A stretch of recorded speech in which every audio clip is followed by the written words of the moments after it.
market. We are going live with Mark. 5, 4, 3, 2. Good morning, everybody. Good afternoon to my friends across the pond. I hope everybody is having a wonderful day. And coming out of the gate, the market is higher. The Dow Jones is up about 1.4%, S&P up 1.6%, NASDAQ up 1.8%, the Russell 2000 is up about 2.14 points. Pretty nice move here by the markets this morning on the news that we may end this war without even opening the Strait of Hormuz. I'm not 100% certain how that's bullish.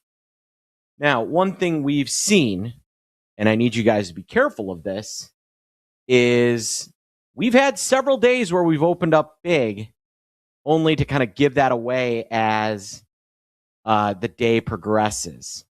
If I'm long profitable trades right now, long calls, I'm looking at, do I take some money here? One important thing, and we're going to be talking about this in a second, is monetizing. Good morning. Welcome to State of the Market. I am Mark Sebastian. I am your only option. I am the founder. The founder of Option Pit. Today, we're going to be talking about, financial conditions tightening, what's really happening in the market. We're going to look on private credit. We're going to, kind of flip things and talk about what stocks are doing in the vis-a-vis Iran. And I'm also going to talk to you about how to monetize a position. 1 second, my dog is stuck somewhere, and I need to let my wife know to let the dog out.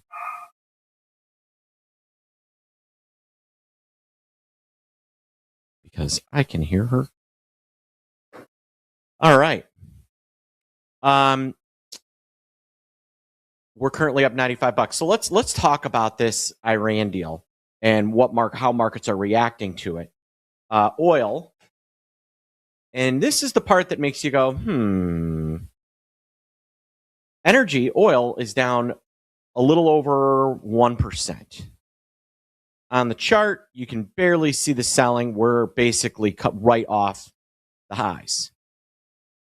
That's not usually going to lead to some sort of sustainable rally here. I think these pops, like we're seeing today, are usually going to be a fade until that strait is open. Now we're hearing rumors of, boats starting to get through there, but until that strait is like fully opened up and we have some real clarity to this war, these morning pops are going to be tough to believe. They're going to be very tough to believe. They're going to be an opportunity, but they're going to be very tough to believe. And, the other piece we're watching is the bond market. And, the fact that we're up $92 and bonds are flat. Now, normally, bonds and stocks move opposite of each other. When the bond market is down, stocks are up. When the stock market's down, bonds are up. So bonds had been correlating with the stock market since the beginning of this conflict. We've talked about this, and that presented some real problems to the market, right? Energy going up and borrowing costs going up at the same time is very bad for the economy. And we saw that inflation number yesterday come in over 4%. At the same time, we had Powell talking, and he said, I don't see a lot of good reasons for a rate hike here. Many of you will remember from a couple of years ago coming out of COVID, the Fed thought that inflation was quote unquote transient. This feels a little bit more transient because of the crazy move in oil that is then kind of reflective through the entire stock market. So what I like that I'm seeing today is the stock, if you're looking for a reason to like this rally, is the stock market is up and bonds are holding. We need to see the bond market kind of start to catch a little bit of a bid here for any rally to sustain itself. However, as I stated, I'm not really buying a lot of rallies until we see the energy prices really roll over and that straight open up. So, the way to play this is short dated trading and extremely long dated trading. Your timer horizon as a trader and investor is today and tomorrow, or in the fall, end of summer, early fall, or later. That's where I believe the sweet spot is. You go out far enough, this will pass. And, unless we end up with a 2022 type situation, which I'm going to ask our guest about here in a little bit, with how depressed a lot of stocks are, a 6-month time horizon is going to pay, I believe, pretty well. And again, near term, look at the moves that we're getting every single day. Right? We've got these tightened financial conditions. And with us up 100 today, we had a trading range of, on Monday, of what? Up, we were right about here on Monday for a high, and our low was over 100 points lower. So you're getting really good trading ranges. If a trade doesn't work now, just isn't working now, just wait 10 minutes and it might be.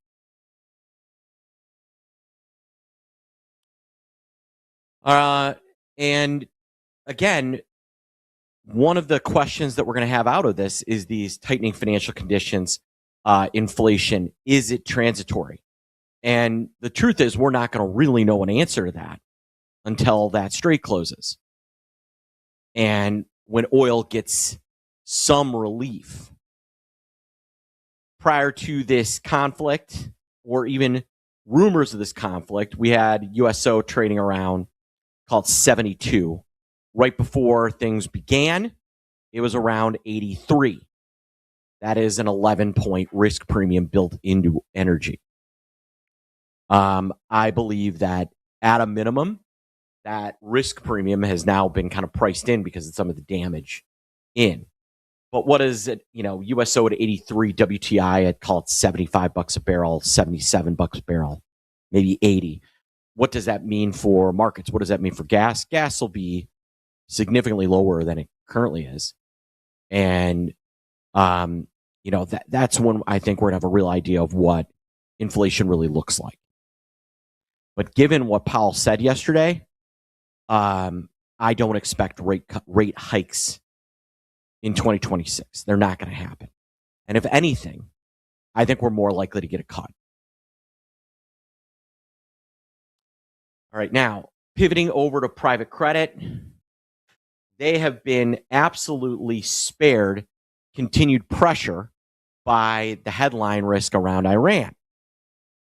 When the Iranian risk is over, we've got that straight open.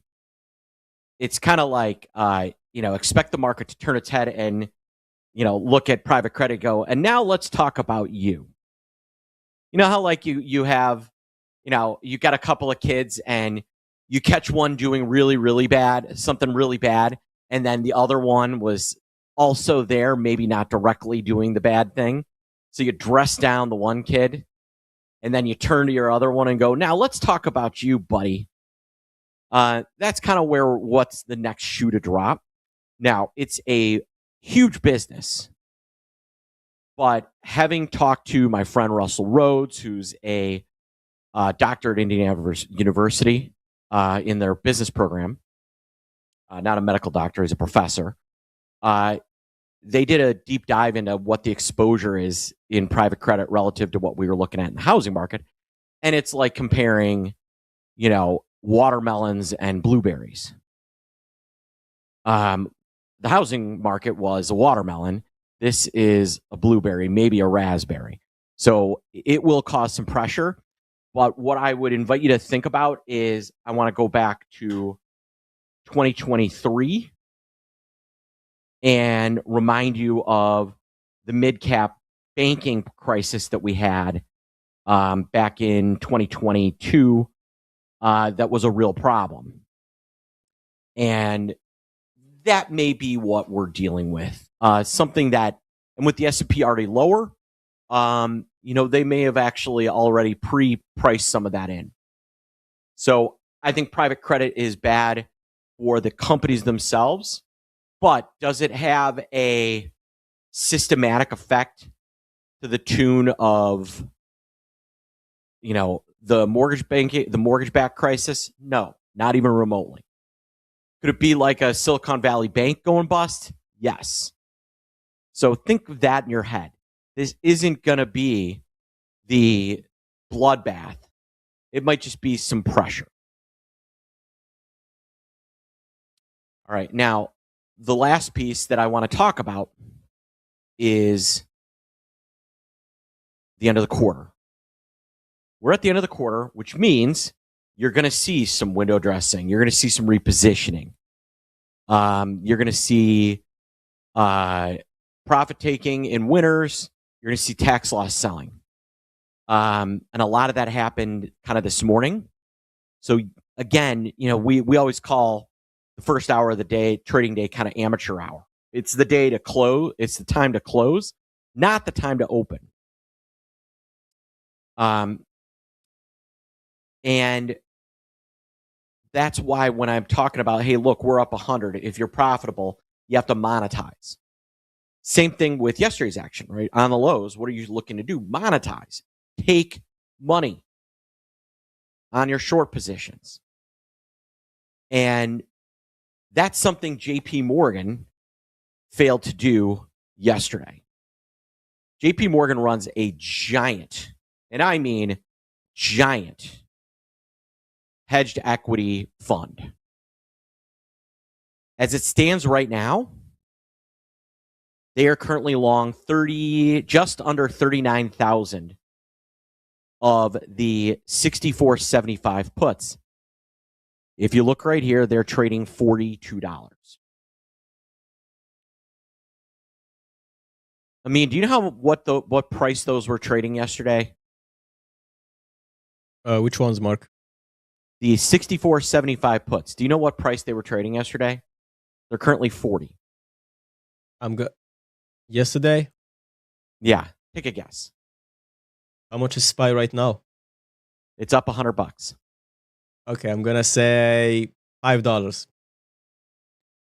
No, they're puts. All right. This is why we don't ask them investment ideas. The answer is they were $144 on the close. And at the peak, they were $160. Folks, do you know what 39,000 times $100 times $100 per times $100 multiplier on SPX is? Do you know what that dollar value is? With those puts down about $104? It is a cool $400 million JP Morgan failed to monetize yesterday. $400 million. Think about that. Yesterday, JP Morgan could have done some monetization, locked in at least some of that, but they didn't. This is why a lot of times static hedged equity funds do not work. You're going to be involved in a strategy that hedges. And I've said this word over and over and over again this morning. What does a strategy need to do?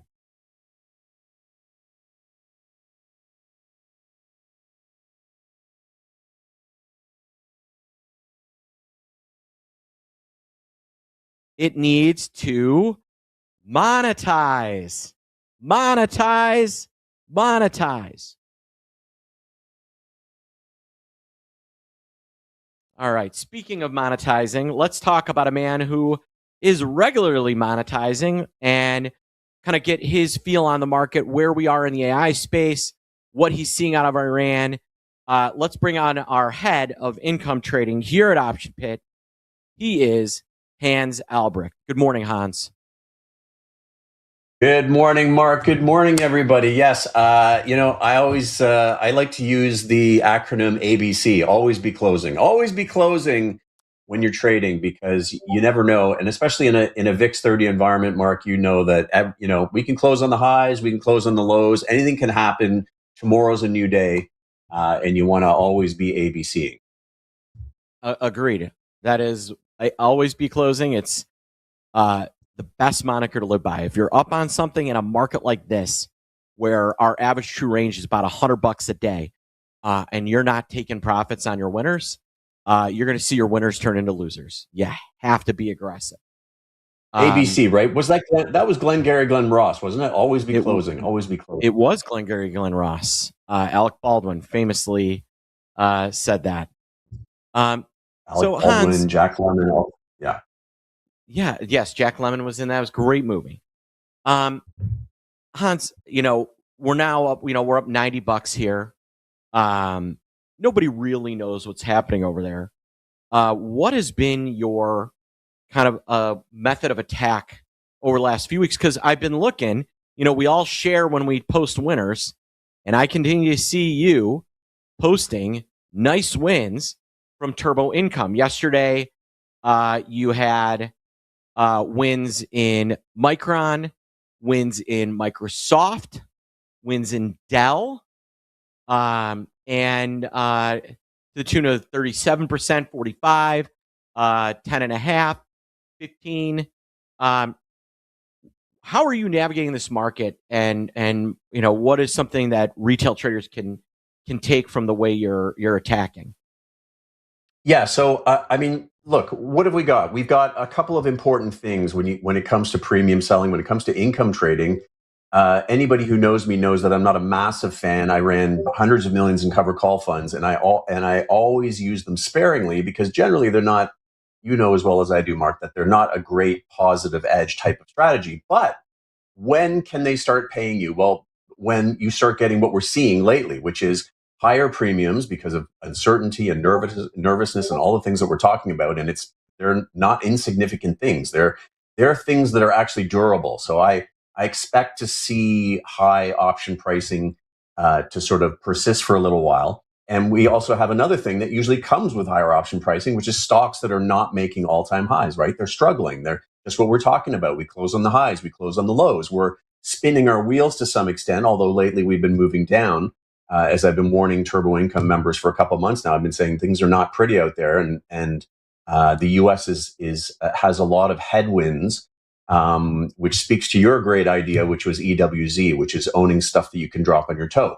But my point about income trading is we're starting to get some of those recipes for things to kind of work out at least certain kinds of trades, and so we collected some premium in CIFR. So we're covering some of those calls we've sold. We're doing some other trades. We covered some QQQ puts, right? So we do hedging as well. So we did really well on those. I can't remember what we made yesterday, but 60% or something. But there are a lot of ways to play this market. But as you often say, listen, and I loved how you started off the show. I mean, that is absolutely key, is that right now you're living for today and tomorrow and longer term. So you're looking at things that you really believe in, which is easier said than done, right? In a world of disruption, what you really have to look out and go, well, how is Adobe going to be looking in 4 years? How are they going to be doing? Well, we have no clue, and the market is expressing that, and they're saying, well, I think we're going to be needing a whole bunch of copper over time. Well, that's why I like those kinds of plays, because I can look into the future and say, you know what, 4 or 5 years from now, I have no question. I have no illusions to the fact that we're going to need a whole bunch of stuff to keep building out in this AI explosion. So, it's become very binary. Valuations are a little less important in a sense at this point because it really is very binary. And so I think that's kind of the market that we have. Lately, it's been a bit of a liquidity event, which I tell people, I say, listen, even good stories can suffer because of what I call the tap on the shoulder effect, right? So remember, Mark, on the floor, or if you worked on a desk or whatever, you might have the greatest idea in the world, but if you're taking heat in a position, you get the tap on the shoulder from your boss or your manager, and they go, I don't care. You think it's a great idea, but we need to sell. We need to raise money. And that's what you're seeing. You're seeing people selling winners. They're selling the memory stocks. They're selling even some infrastructure plays. They're raising money where they can to make up for other things. So this is a difficult environment where things start to correlate. We've seen correlation really start to go up lately. Yeah. I mean, that's been one of the things that makes me feel, I think, a little bit like maybe the just unmitigated selling is starting to slow down. And I talked about this earlier, is the bond market has started to actually behave like the bond market, right? Like we're up 100, the bond market's not up. Yesterday we were down, the bond market was up big. The one thing that still kind of throws me off is energy, because it's really not down very much. USO is down about 1.3%. And I think, and I'd love your opinion on this because you're kind of you're our resident AI expert. You have this combination of rising energy costs, and with the move in rates, borrowing costs have gone up as well. We've seen Mag 7, not just Mag 7, but really everything, high beta and related to AI investment, kind of get taken out to the woodshed. Is this just a temporary thing because of the pop in energy and the move, or has this started any cascading effects across the industry? A great question. And I agree with you. I think, as I said in Florida, so I was on stage and I said, listen, I think Iran is a little bit of a sideshow. And I will be the first to admit, I didn't think it would continue on this long. But what I think it has masked, apart from the Epstein files, is the, sorry, did I have to, should I say that? No, wait. No, so apart from that, what I think it is doing, it is indeed masking some things that are happening out there, right? So, and I was thinking about this over the last couple of days. If you think back to October when we had the big crypto flush, remember October 10th? I believe that after years and years, I mean, take out the tariff tantrum and DeepSeek a little bit. I think after years of it being gung ho, AI is all that matters. That was a sign of liquidity, of a little crack in liquidity. And we know that crypto sort of absorbs a lot of that liquidity. When people are feeling good, they like to throw money at anything that, that's sort of crypto related. And then we started to see other areas of the market. So high beta AI type stocks, even some of the sort of power names, things like that, start to crack. If you didn't show really good earnings, or you didn't show, you weren't a company that was a show me now company versus a show me later. Show me later companies were, hey, we're going to be doing great in a few years. They were not rewarded. So they started to hammer all the high beta stuff. And I think that has continued. And I think private credit, you talked about that earlier. I think that is actually, a bit of a concern. I know it's not as big as housing, but it is a couple trillion. Housing wasn't that much. It depends how you measure it, right? It's important, but I think what's important about it, Mark, is that it's not so much specific to private credit. I think it's almost endemic of a larger kind of withdrawal of liquidity from the system, right? And I think if you sort of think about it, Matt, remember we've heard about some of these funds, and they said, well, we had to gate people, right? So people say they've made private credit has become really a big thing. They've made it too easy, too accessible to the average person. You really should be in private credit if you have a very long-term horizon. And what they did in 2021 is they said, oh, come one, come all. And some people are saying, I want my money out. So they said, well, I want I want 10% out, and they said, well, we'll give you 5. Guess what's going to happen in June? People are going to say, I want all my money out, because if I ask for 100%, I'm going to get maybe 10 or 12%. And so you're going to see, I think come June, you're going to see massive withdrawal requests, and they're not going to be able to satisfy them. So I love the rally. I think we're due for a relief rally. I like certain areas of the market. But if you look at the XLF, you look at the HYG, you talked about this a little earlier. We are not out of the woods. You look at a lot of things out there that I've been talking about for months. Look at the XLF. That is not a sign that things are particularly healthy out there. And we need to respect that some of these rallies are going to push back to descending 9 EMAs, like moving averages and things like that. We have a lot of work to correct some of the problems that are out there. And I think, I don't think this is just technical. I think we've got some issues related to liquidity. Yeah, I agree. What makes private credit a little different is that, it's not leveraged and sitting on these big banks' books where they're all mark to market against each other on a daily basis, right? The movement in credit's a little slower. And, like mortgage backs got down to 10 cents on the dollar. And at the worst, when they were trading 10 cents the dollar, and everybody knew this, they were still worth about 92 cents on the dollar. It was if you look back, you go, what in the heck was actually going on that forced that? So, I think we've learned some lessons there. I do think, I liken it to kind of what happened with Silicon Valley Bank was that 22 or 23? I think it was 22. When, that mid-cap bank crisis really caused some problems, and the market had a pretty nice hiccup for a couple of weeks. So, that is definitely a concern for us over the next, couple of days and weeks, for sure. It is, yeah. I mean, it's definitely not. It is one of those situations where perception can become reality. So that's what we're always looking for. And certainly we've seen VIX go up. We've seen the MOVE index go up. And so even if you don't have an inherent problem, if people start to say, well, there's a problem and my buddy can't get his money out, and well, I better get my money out. And there may not be inherent, I'm not saying there isn't a problem here, but it starts to become a reality, right? Because perception sort of leads to, a run on private credit, as, like a run on a bank. Everybody wants their money because they see lineups and everyone's taking their money out, and it becomes a problem. So we'll see how much of that is happening. I do believe that this, I think software is imploding on the private credit side. And there's nothing there, right? So you try to get your investments out. Let's say I'm hearing that some people are saying, even within firms, they're saying, well, this company is worth 80 cents on the dollar. And the guy in the same firm is saying, no, it's only worth 20 cents. No one has a clue what anything's worth. But when you liquidate a software company that used to be worth $3 billion, what have you got? You got nothing. They don't own equipment. They don't own buildings. They don't own anything. So it goes very quickly from, this is worth 100% to zero.